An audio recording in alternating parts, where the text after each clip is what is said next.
Sometimes in life, the hardest battle is not against the world. It is against the doubt inside our own hearts. Many people grow up hearing encouraging words from family and friends, yet deep inside they wonder, am I really good enough? They see others doing great things while they quietly stand in the background, afraid to try, afraid to fail, and afraid to believe in themselves. If you have ever felt that way, this story might feel very familiar, because this is the story of a boy who once believed he was too small to do anything big until life taught him that courage was already inside him. In a village painted with emerald greens and old European charm lived a boy named Ezra. But the beauty of his home was often lost on him, for Ezra lived in a world shadowed by his own doubt.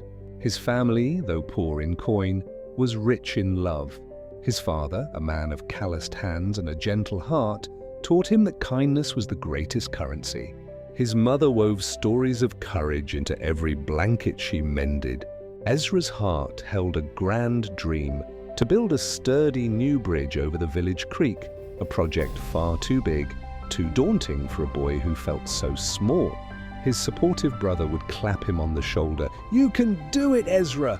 His two younger sisters would look at him with wide, hopeful eyes. But the whispers of others, "He's just a boy," echoed louder in his mind than his family's faith. Only with his dog, Pip, a scruffy but brave companion, did Ezra feel a flicker of courage, his loyal partner in small adventures. One day, lured by a rare butterfly, Ezra ventured deep into the whispering jungle that bordered the village. As the trees grew thicker, the sky turned dark, and a sudden violent storm broke. A lightning-cracked branch, old and heavy, fell from above, pinning Ezra's leg to the ground. Pain flared, but a greater terror seized him, the cold fear of being lost, of failing even to save himself.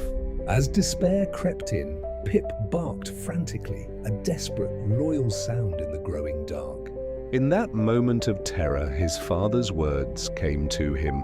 "The strongest wood is that which bends in the storm, but does not break." He looked at his trapped leg, and then at the unwavering loyalty in Pip's eyes. He wasn't just the boy who was afraid. He was Ezra, a son, a brother, a friend. He had to be more. Fueled by a desperate new strength, he found a sharp stone and began to chip away at his wooden prison. Hours bled together in a haze of pain and effort until, with a final agonizing push, he was free.